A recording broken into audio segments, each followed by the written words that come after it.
Show me.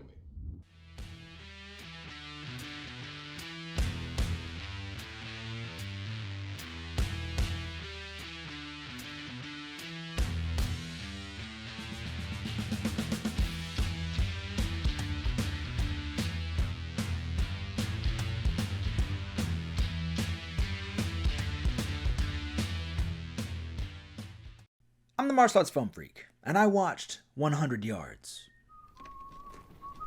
上代人进城市交权，门前100米，有人打架闹事，出门要管。这就是武行的开始。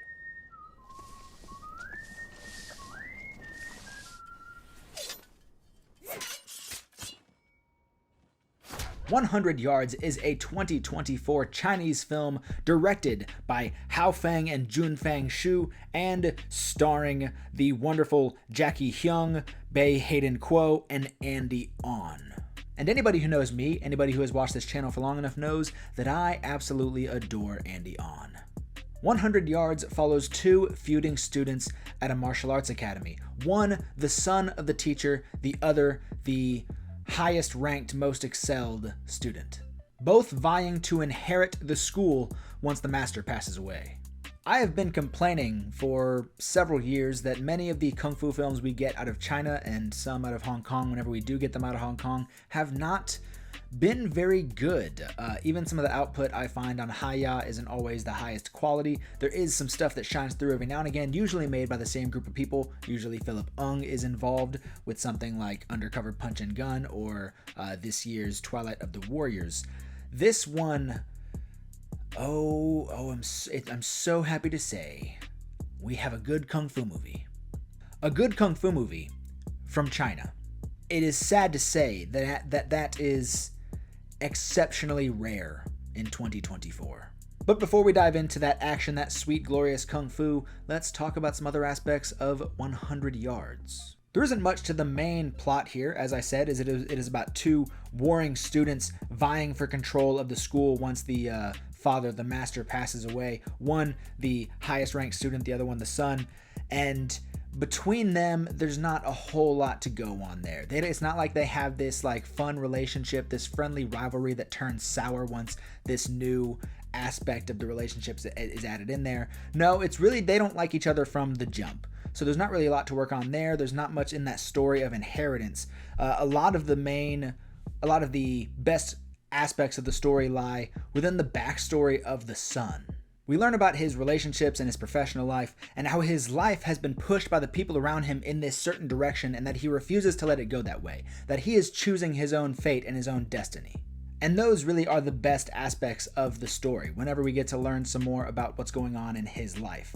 Everything else, the villain's part, he has a few schemes, a few plans that go down, but really at the end of the day, his character is just kind of there to be a menace. However, I will say it is Andy On, so even though he is the bad guy, he is still probably the most captivating person in the movie. Andy On is just a star. There are a few supporting roles that I thought were filled by some wonderful characters, particularly the women. I found there was two, maybe three-ish women in this film that I thought their characters might have honestly been the most interesting people in the movie. I like Jackie Hyung. I remember him being in Fearless, I believe. I could be totally wrong. I'm not looking at my phone or my computer or anything. I remember him in Fearless as the kid, as a teenager. And I honestly he just, from what I remember, he just kind of disappeared from there. I'm sure he did some other stuff, but I have not seen him in a long time. And so to see him sort of reemerge in this was delightful. However, he may be the weakest performance and he is the lead. And that's just mostly because he just keeps the same face the entire movie. He has plenty of dialogue. He's a fine actor, I guess vocally. But whenever you just look at his face, he's just kind of, one eye's a little bit more closed and the other one's is more open. And he's just kind of smoldering a lot of the movie. He just kind of does this.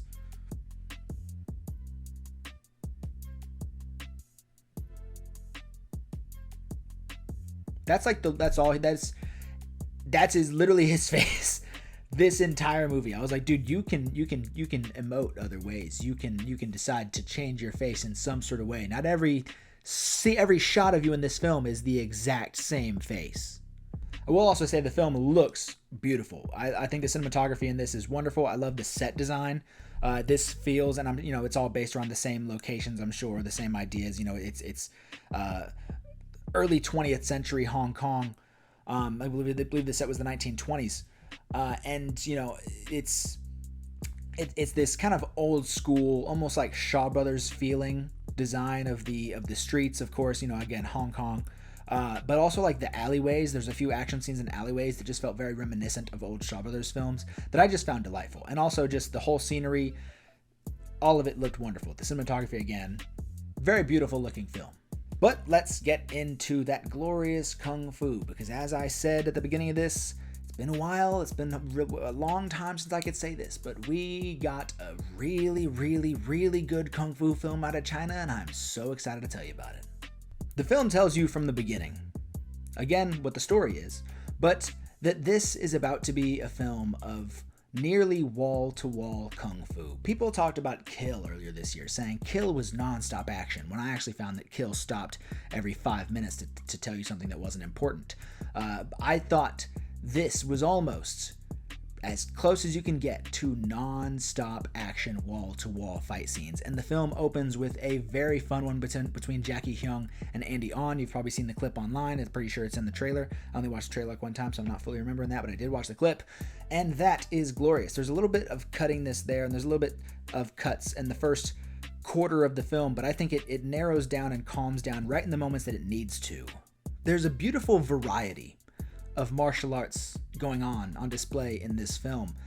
There's a wonderful scene where our hero has to take on two fighters who are clearly Muay Thai fighters, and it's so interesting to see his wushu against their Muay Thai. But I'll say that it's interesting, but it's not. I don't think it's not. It's weird. I'm so confused on how to talk about this. The choreography in this, very reminiscent to me of Final Master from about 2015, 2016. I could be totally wrong on that. In that there's no like wide swinging. There's no big chambering. There's no big wind ups. Nothing. None of the choreography in this is designed to have all these big swooping movements for camera. It's very precise. Every single movement is pretty much nothing but forward. And I thought it was spectacular.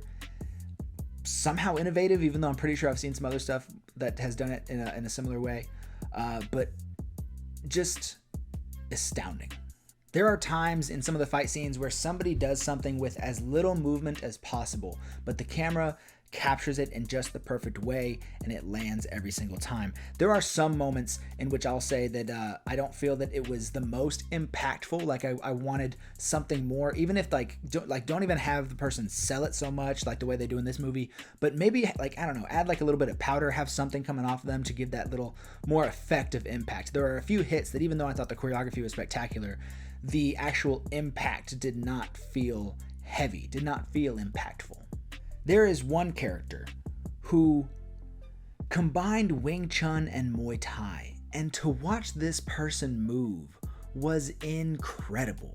Just the way their stance would change, but sometimes it was like the stance on the lower half of the body would change, but the stance on the top half would remain the same. Some movements would happen. You'd see like a Muay Thai kick with some Wing Chun punches, the opposite going on. Just this beautiful combination, this marriage of styles that I don't think I've really ever seen.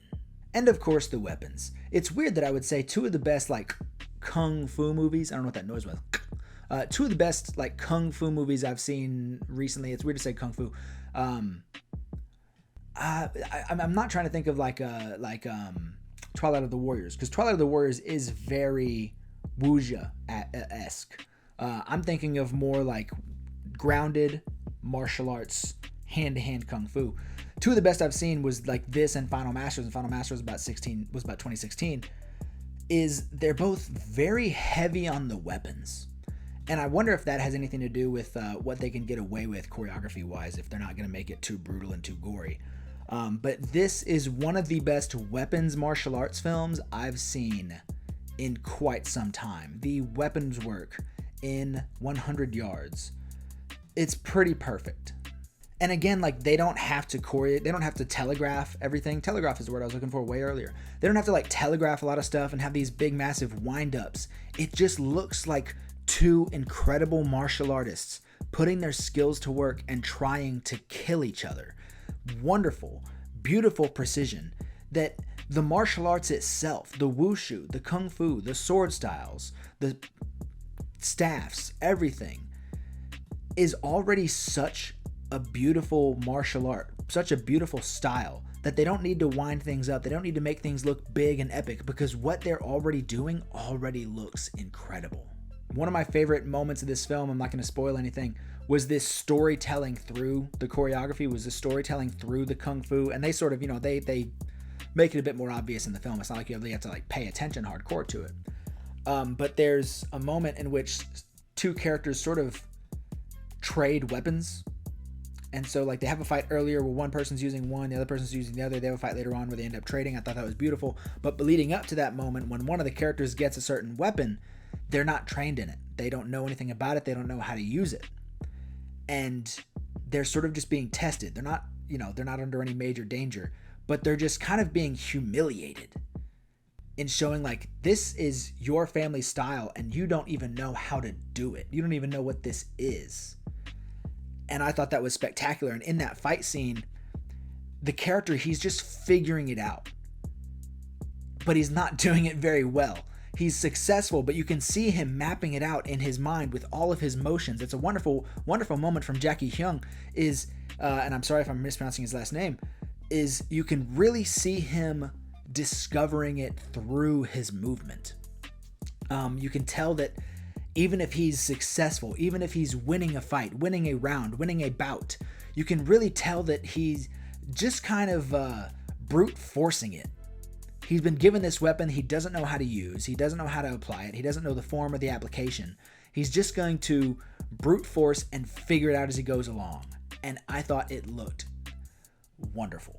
And despite saying that some of the impacts didn't feel that heavy, didn't feel that impactful, I still found them all so satisfying, because just watching someone be precise and be good at something is just so satisfying. So watching these characters who, again, the story being one is the son and one is the most excelled student, they are pretty much the best in their class, watching them just be good at kung fu and trying to prove to the other one, you don't have shit on me, was so satisfying to watch. And I can't stop thinking about that character who just blended the Wing Chun with the Muay Thai. Like, it's utterly captivating how they moved.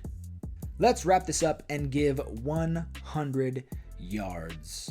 I'm going to go 4 roped up blades out of 5. 4 out of 5. I don't think this movie was perfect. The story could use a bit more. There's some really good characters, some good side characters. I like the scenery. I like the cinematography. I liked a handful of the dialogue. I thought was wonderful. Jackie Hyung's performance was needing.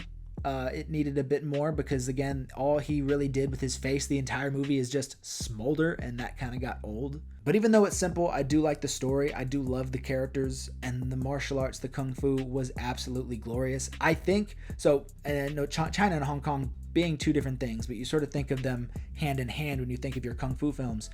Twilight of the Warriors Walled In was like the big one that a lot of people talked about earlier this year. I have seen it. I have not done a video on it. I'm sorry. I think I might like 100 yards more than Twilight of the Warriors. Twilight of the Warriors is probably a better movie. It probably is. It's the setting, the characters, the action is all wonderful in it. It's all pretty perfect. This feels much smaller. This feels much more low budget. And I think I liked it more. But tell me what you thought of 100 yards in the comment section down below. Don't forget to like, share, and subscribe. Head over to Facebook, where there's the Martial Arts Film Freak Facebook page. Instagram, Martial Arts Film Freak, Tristan_Glover on the Twitter, and Martial Arts Film Freak on TikTok, where I make way too many videos, but also somehow not enough videos, because TikTok is just that weird thing for young people that I'm too old to freaking figure out most of the time. But I haven't figured out YouTube either. Thank y'all so much for watching, and have a good day.